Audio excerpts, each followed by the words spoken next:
The almost king of Arendelle almost had the perfect plan. He was ready to rewrite his own story, one of glory and valor, the brave prince who conquered the Ice Queen. But the tale of the heir and the spare, and the other spare, and the other spare 13 times over? Well, that's the story we like to call the tale of Prince Hans. For Hans, love was an open door that led directly to the throne room. Unfortunately for him, that door was slammed right in his face, thanks to one stupid mistake. One of the most memorable aspects of Frozen when it was first released was the fact that it wasn't a love story, at least not a romantic one, though it was initially shaping up to be a love at first sight fairy tale. The twist saw to any and all ideas of Prince Charming being promptly crushed.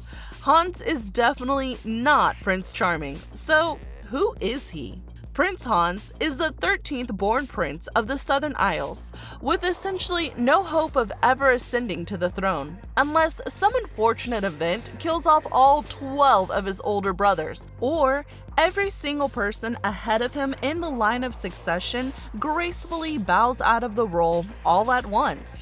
Hans will never, ever be king. And boy, did that put a chip on his shoulder. As the saying goes, when one door closes, another one opens. So if the doors to the throne room of the Southern Isles were to remain shut, he would find his own open door. Enter Princess Anna of Arendelle, the younger sister of the elusive heir to the throne. What could a lonely, grief-stricken princess want more than to be swept off by her feet in a whirlwind romance by Prince Charming himself? Or, well, someone who can play the part. And hey, word on the street is that Arendelle's about to open its doors. It can't be said with much certainty what Hans' original plan for the kingdom domination really was. Whatever the case though, it was certainly moved along by Princess Anna quite literally falling into his life. From the moment she appears before him, it's clear that Anna is far from a closed-off, reserved person. Conveniently enough, she even seems attracted to him without him having to do anything at all. Call it plot convenience or his dashing, princely good looks, but the cards were definitely falling in Hans' favor from the get-go. There is, of course, the elephant in the room, the one glaring obstacle to Hans' potential ascent to power in Arendelle. Elsa. Now, Hans could have just tried to win Elsa's affection instead, and he may have initially planned to do just that before meeting Anna, but it's clear to anyone that she's less than amenable to human interaction. Plus, why go for the stern, standoffish sister when Anna already seems taken with him? Even though he hadn't met Elsa yet to make this observation for himself, why waste the clear opportunity the Disney gods have presented him in the form of her sister? So the decision to pursue Anna is made. For all his flaws, Hans isn't stupid. The moment it seems like he has an opening, his mind is whirring with every piece of information that can help him. When Anna diminishes herself, assuring him that it isn't a big deal that he'd hit her with his horse because she's just her, he hears it. He knows he can use it. It's likely that he's able to pick up on her throwaway words as indicative of a deeper feeling of inadequacy, one he would intimately be familiar with, one he would be able to exploit. From that point on, Hans plays everything perfectly. The duet in town, the honorable prince taking on the weight of the kingdom while his lady love goes off in search of her sister. And finally, the fearless protector, braving the cold to save the princess of Arendelle from the wicked queen. His facade never falters. He never gives anyone, least of all Anna, a reason to doubt his intentions. I'm completely ordinary. That's right, she is. In the best way. He loves her. Ruling over Arendelle is a mere consequence of his affections for the princess.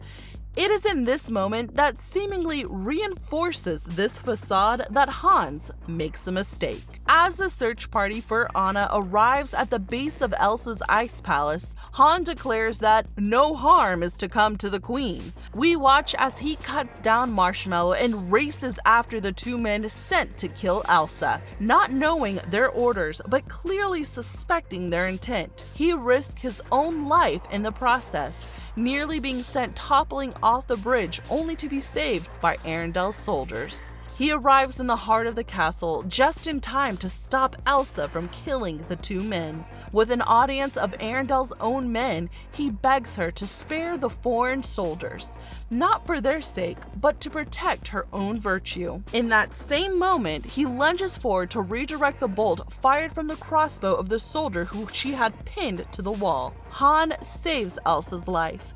Her own men see him do it. It cements his position as an ally, as the good guy. It's also really inconvenient for his dreams of kingship. You see, Hans had everything to gain from Elsa being shot. No one would blame him, he just wasn't quick enough to save the queen. But everyone had seen him make a valiant effort. Hans could even be the one to bring the man who did it to justice. With Elsa out of the way, killed by men unaffiliated with him, Hans would be in the perfect position to swoop in and comfort Anna, giving her a shoulder to cry on as she grieved the last of her family and taking on the burden of ruling Arendelle in her place. Out of love, of course, but no, he saves Elsa. It's possible that he only did so because he wasn't sure that Anna, his meal ticket, was safe yet, or it could have been a part of a larger scheme to further endear himself to the people of Arendelle. Either way, Elsa lived and it would come to haunt him. This second mistake is a more classic villainesque failing. He just had to monologue. When the twist is revealed and Hans shows his true colors, it's under the assumption that Anna won't live long enough to tell anyone. Then she does, and once again, it comes back to haunt him. Hans could have easily foregone his dramatic moment and just kissed the girl. Better still, he could have insisted on having them married right then and there so that their first kiss would be the one to unite them in matrimony. When it tragically failed to save Anna, he could just blame it on Elsa, or on the trolls for giving Anna false hope. Kristoff would be the only one likely to side with the trolls, and he has absolutely no clout whatsoever, so it would be a non-issue.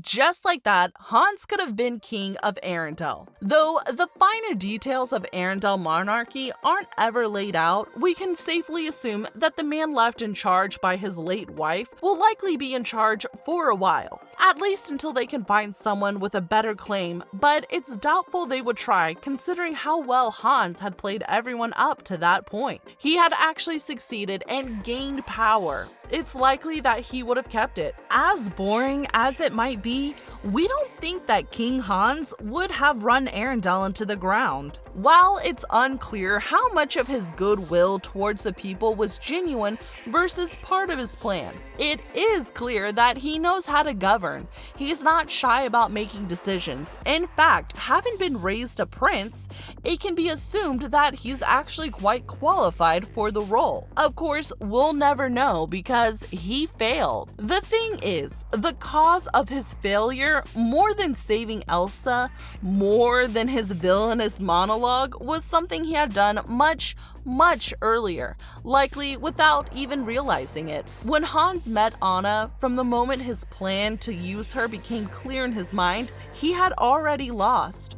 Because more than anything else, Hans underestimated Anna. He saw her as naive and insecure. Within a few moments, he made his judgments about her, further cementing them during their shared song. Make no mistake, love is an open door, and Hans almost passed through it. But Anna already loved someone a lot more than she loved Hans, more than anything in the world. Anna loves Elsa. That love, shown again and again throughout the film, was her driving force.